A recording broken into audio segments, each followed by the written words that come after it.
Welcome to Spotlight. Today, we continue our conversation with former Vice President and Deputy Prime Minister Musalia Mudavadi. Listen to his thoughts on the state of our politics, matters, security, and the war against corruption. My name is Geoffrey Mungai. The hashtag is Spotlight Mudavadi.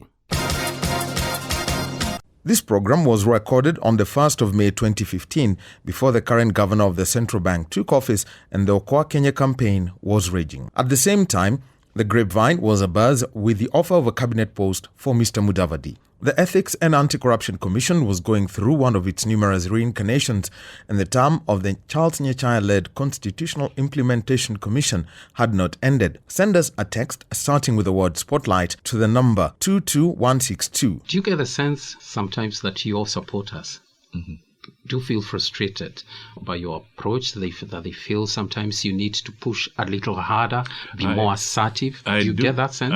I sometimes get that sense, and I do push hard whenever it is necessary. You push hard, you campaign hard. For instance, in the last campaign, I did campaign very, very aggressively. The time was short, perhaps when I started my campaign, but I did campaign quite aggressively. And the results speak for themselves, that within a very short time, we were able to make sure that we have 12 members of parliament, 3 senators, a governor, and more than 100 MCAs on our ticket. So this is not a simple matter. This is a serious campaign within a shorter period. So if we start earlier and we move earlier, it could be different. But also, our electorate must be looked at carefully, because in the last election, and hopefully it will not happen as we move forward, are we completely free of tribal voting? These are the questions we need to ask ourselves. Have we completely extricated ourselves as a nation from tribal or ethnic bias when we cast our votes? These are fundamental issues that we will need to ask ourselves. How many people were voting because they were voting out of the policies of the parties that were campaigning? Or was it a question of who you knew to? Whether the person is naked or not naked, but as long as you say who you knew to, then maybe we may not see very different results as we go into the future. But if we learn to tackle the issues and we learn to get our fellows to realize that we are all Kenyans and we should vote out of principle, then we will start seeing a difference. Do you see that day coming anytime soon? Yes, it will come. With time, it will come. As things go, as the society becomes more knowledgeable, that thing will come. That time will come. It may not be immediate, but definitely we are heading in that direction. Look at what the new constitution has brought.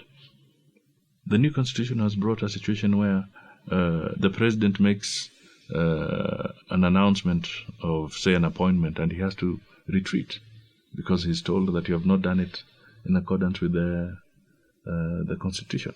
Parliament is today vetting people, and some are rejected, even though the executive wanted them. But you may find that they go there and they are told, no, we are not satisfied. So we are beginning to see these changes beginning to creep into society. What is happening even at the devolved units in the county governments? Again, we are beginning to see an awakening. We are beginning to see a situation where anybody who thought that devolution was going to be an entity for just the traditional councillors and what have you, the MCAs are different people, and the level of competition there is going to be perhaps even more vicious than the parliamentary and Senate competition. And even the presidency in the years to come, maybe that will not be as attractive once devolution takes root. Takes full root properly. You talked about tribal politics, and there have been on and off efforts in the past for Luhya unity. My question to you is, as the foremost leader from that region, do you consider that a good thing? Do you consider that even necessary? I've always told them that what we must come to terms and ask ourselves, when you unite, for what purpose are you uniting? If it is uniting to make sure that we are improving education standards, we are improving the economy of the area, we're improving the infrastructure in the area, we are improving essential facilities like hospitals and so forth, then that is good unity. That is unity for purpose. And we must encourage that throughout the country. All right? So whether it is the Luhyas or the Kambas or the Kikuyus and what have you, if the focus is on this kind of thing, I think it is positive and we should encourage it. The unity that I don't encourage is the unity that says, let us unite to exclude others. Let us unite to block the other people. Let us unite to oppress the other people. We should never allow that and define that or mistake that to be unity. That would be wrong. And this is the message I always tell our people, that let us work together, but for a good cause. But let us recognize the diversities of the Kenyan people. And maybe why it looks like a strange thing amongst the Luhya community is, perhaps I'll attempt to explain a little here so that people from other parts of Kenya can understand in what context sometimes this is put. There are about 18 subclans in Luhya land, if I may call it that. 18 subclans. And those subclans have different dialects. There are some common things like Mirembe will be common and so forth. But then, when a Luhya from, say, the northern part speaks, and there's one from the southern part, some of the issues about the dialect are different.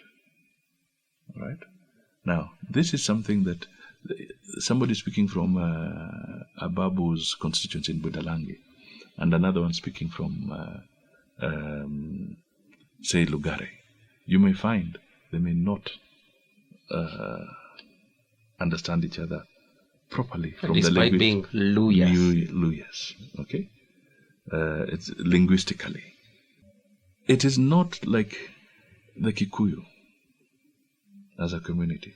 The Kikuyu as a community, whether you're a Kikuyu speaking from Nyeri, from Kirinyaga, Murang'a, it is literally one dialect linguistically.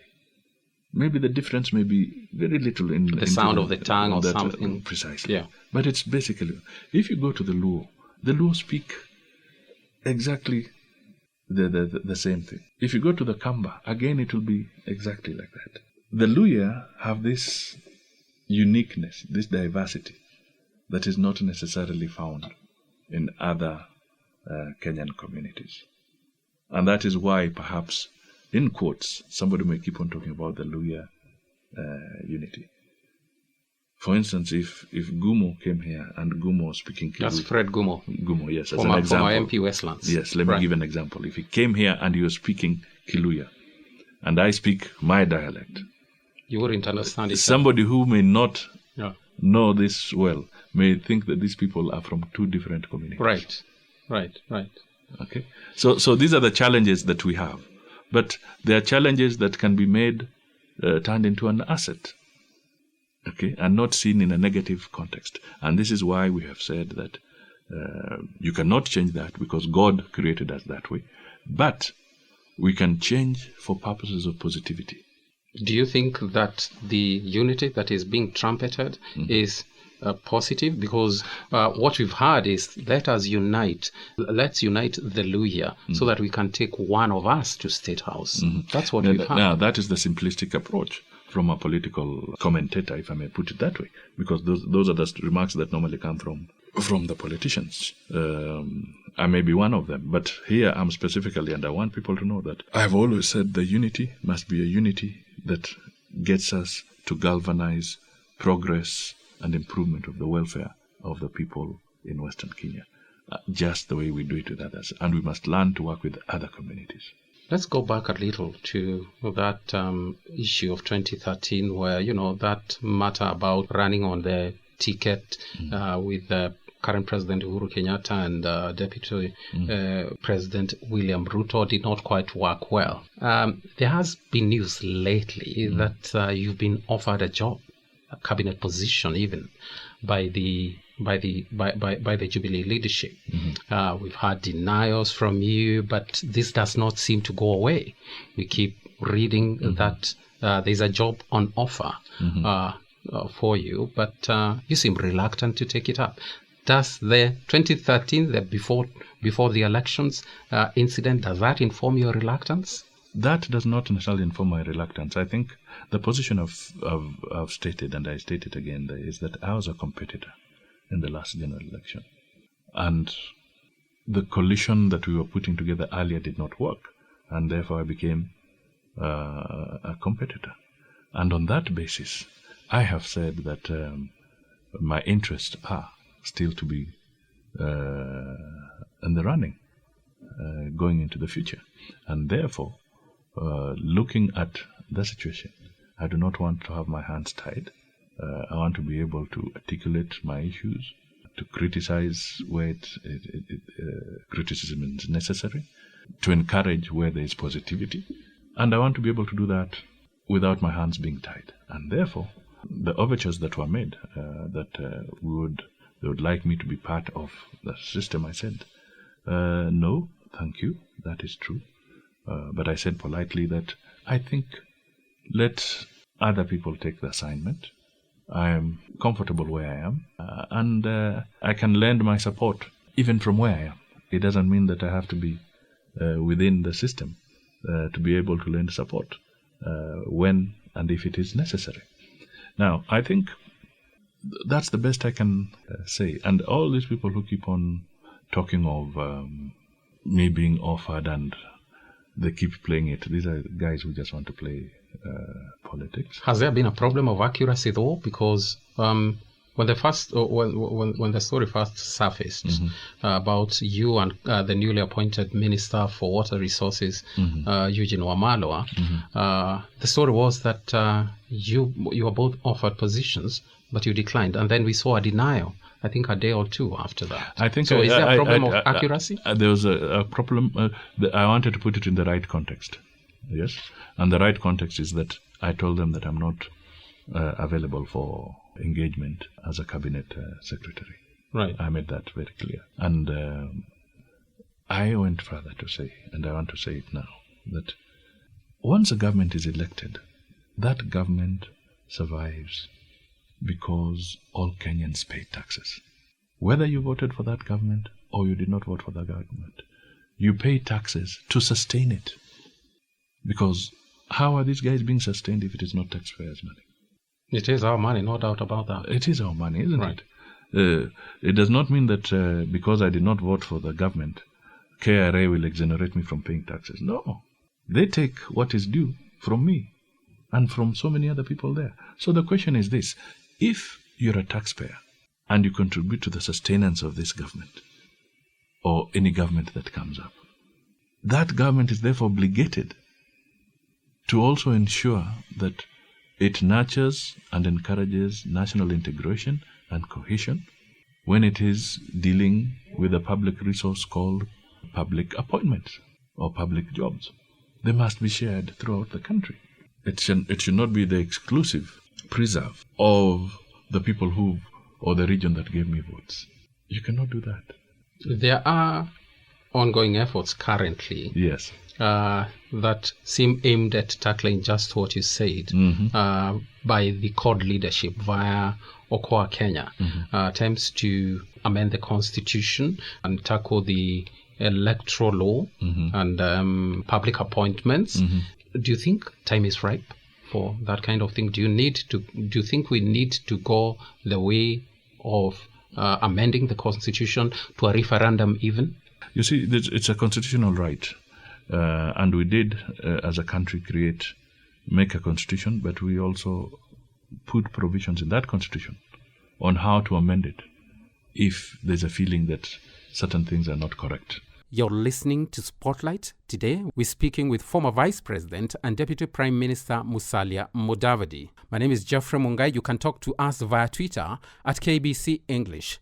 The hashtag is Spotlight Mudavadi. This program was recorded on the 1st of May 2015 before the current governor of the central bank took office and the Okoa Kenya campaign was raging. At the same time, the grapevine was abuzz with the offer of a cabinet post for Mr. Mudavadi. The Ethics and Anti-Corruption Commission was going through one of its numerous reincarnations, and the term of the Charles Nyachaya-led Constitutional Implementation Commission had not ended.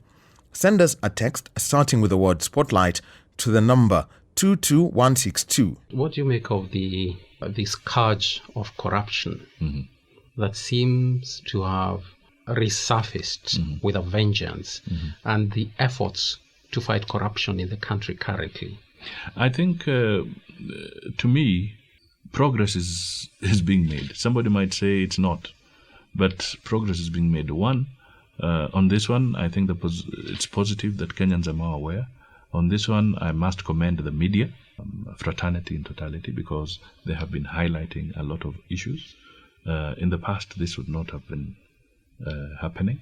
There are areas where even the Constitution has now created different institutions that all have an opportunity to scrutinize certain things. For instance, now, if you look at the budgeting process is such that a budget statement is made, it's given to the budget committee, and then eventually the budget details and breakdown comes out, and it's in the eyes of the public, and people can scrutinize figure and what every item, every vote, and what it is supposed to do. We have the control of budget, who's also making sure that the procedure is followed before money is expended. So to a certain extent, there is good progress that is being made. All right? Now, where people may feel that it's taking too long, the whole aspect about in what you would call investigative capacity and prosecution capacity, and the capacity of the courts to deal expeditiously with these cases is the challenge.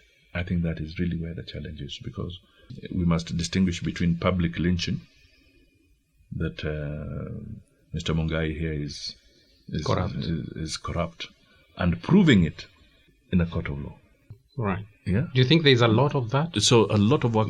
Public lynching in the country? No. I just gave an example. Right. That is an area that needs to be looked at, because people will say that area there's corruption and that area there's corruption. It's normal for this to come out. Now you have to get to the roots of it. What can you prosecute and what can't you prosecute? I think the challenge is that as we fight corruption, we will need to broaden the capacity of the prosecuting agencies. We will need to continue equipping the judicial system and giving them sufficient resources to allow them to be able to deal with these cases in a timely manner. You know, when you have a case that runs for 10, 15 years, or maybe approaching 20 years on an issue, you see what happens. It disappears along the way. People maybe would like to see, let it be heard within a year, and justice is done. Either you're guilty or you're not guilty, and you move on. So those are areas. If we want to move forward, let us focus on those areas and see what can be done and what must be done to improve those areas. Do you think the disbandment, because that's as good as what's happened, of the EACC, does it go in any way in enhancing the way the fight against corruption, or is that a setback? As of now, the Director of Public Prosecution has said that these are commissioners and there's a secretariat, and it's a body corporate. Whatever they're investigating and the things they're investigating are not going to hold because the commissioners are not there. files will still be channeled to the Director of Prosecution. And on the basis of the evidence that he sees, he can then make a decision whether to prosecute or not to prosecute, because constitutionally, the Director of Public Prosecution is the only one who has that constitutional mandate. Right, but we've had criticism. Kenyans have said deja vu. We've been here before. Looking back from John Harun Mwau to Aaron Ringera, PLO, and say, look, this is all part of the script. The president, during the State of the Nation address, handed the dossier to Parliament, and then people are asked to step aside. And then what do we see soon after that? The disbandment of the commission. And Kenyans are saying, this is probably part of the script. Muddy the waters and then probably lose the entire I don't know whether that effort. I don't know. Why don't we wait and see what happens if the cases will be in court? Because what we have read is that they have completed investigation on some of those issues, and some of the files are already with the Director of Public Prosecutions. So why don't we wait and see the outcome of that? Because Kenyans they sometimes have every reason to be doubting, skeptical or doubting Thomas's. But on the other hand, I can tell you that on a matter like this, especially on a matter that is dealing with people's lives and whatever, and reputations, I think you must be clear that when you take that person to court, know what you're doing. Because I can tell you, if it turns out that people's reputations have been messed up, then those guys turning around and suing for defamation and compensation is also going to be an issue. Right. We've had it. And then now you will say, was this a scheme to make money? Right. Or what was it? So be very careful when you... but we must fight corruption. Right. We've heard that the best way to tackle corruption is something called political will. Do you think that exists? Do you think we have that? That we are told if only we have the political will, then this thing would be like 80% done. I think the political will is important, but also due process is absolutely essential. Political will is important, but due process must be followed. Do you think, as a country, we are sometimes in too much of a hurry to see prosecutions and overlook due process? Yes. Sometimes, yes. Yeah. That's why I'm saying due process is important. Because if due process is not followed, even the corrupt can get away. Right. So due process is essential. And Mheshimiwa, you should know, you've been there, you have faced accusations yourself in the past. Was it around 2007 when the Law Society of Kenya, I think, asked members of the public to not elect certain people, including yourself, on the basis of allegations that precisely Goldenberg is something that you've been mentioned. That is precisely the point. Right. That they say these things. Yeah. But let me ask you, was there a Bosire Commission? There was. What was the finding of the Bosire Commission with regard to me? Right.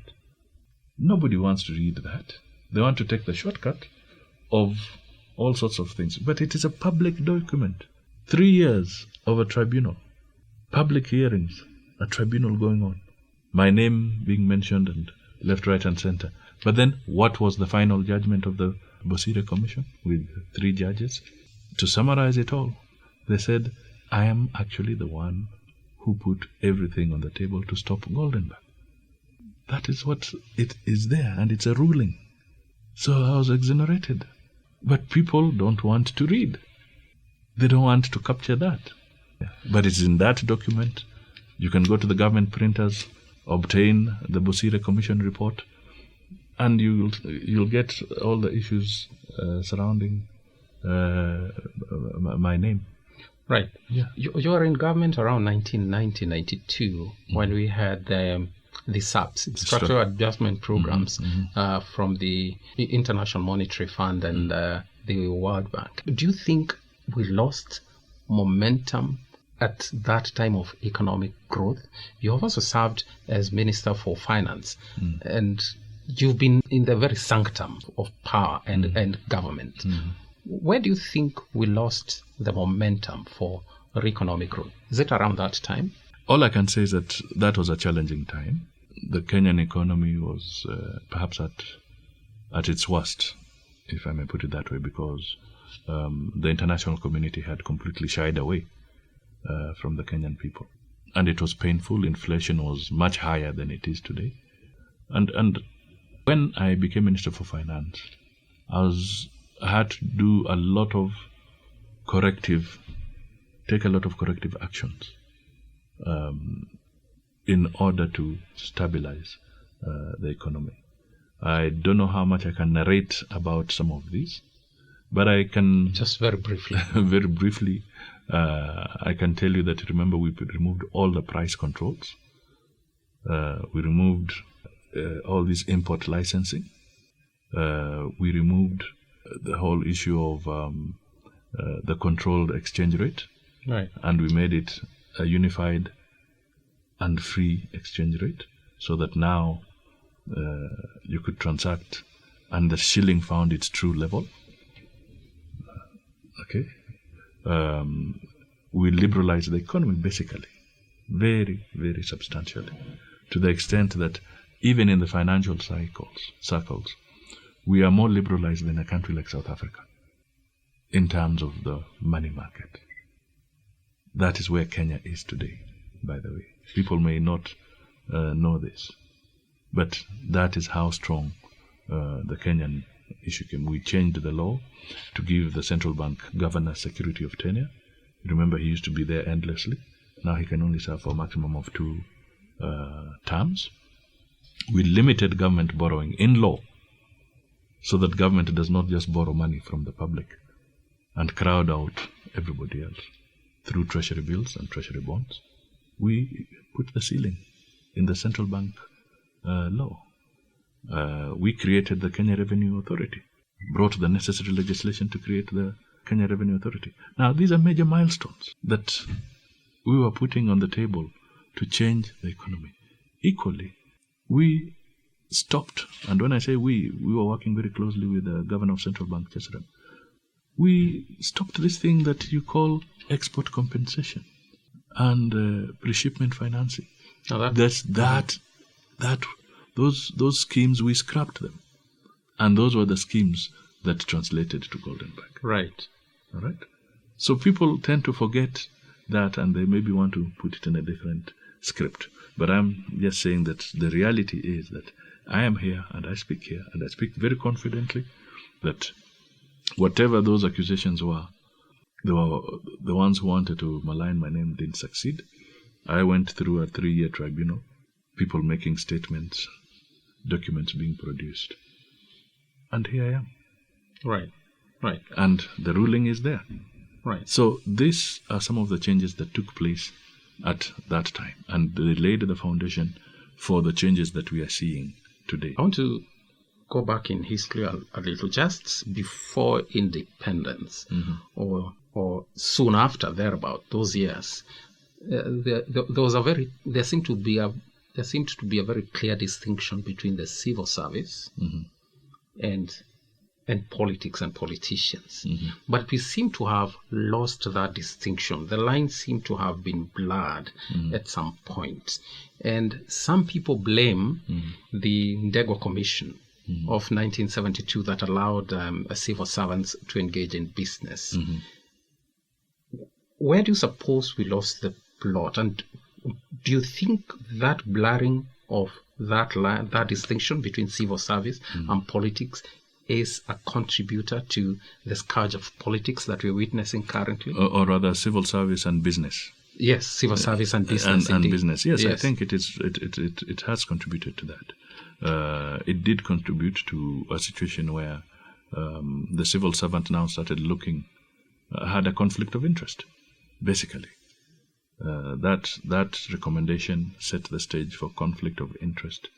The public servant beginning to feel that if I'm in this position, how do I benefit my friends?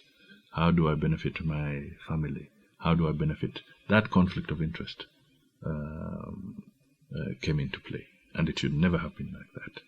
So clearly, that is why today, when procurement is taking place and what have you, people, the procurement laws are also very specific, aside from things like lobbying, but they also say if somebody believes that he has a conflict of interest, he should declare it and maybe step aside so that it is not part of the... Honorable Mudavadi has rebranded his political vehicle from Amani Coalition to Amani National Congress ANC in readiness for the 2017 elections.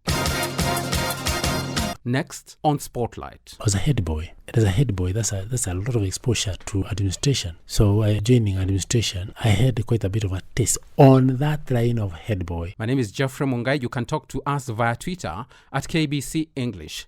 The hashtag is Spotlight Mudavadi. This program was recorded on the 1st of May 2015 before the current governor of the central bank took office and the Okoa Kenya campaign was raging. At the same time, the grapevine was abuzz with the offer of a cabinet post for Mr. Mudavadi. The Ethics and Anti-Corruption Commission was going through one of its numerous reincarnations, and the term of the Charles Nyachaya-led Constitutional Implementation Commission had not ended. Send us a text starting with the word Spotlight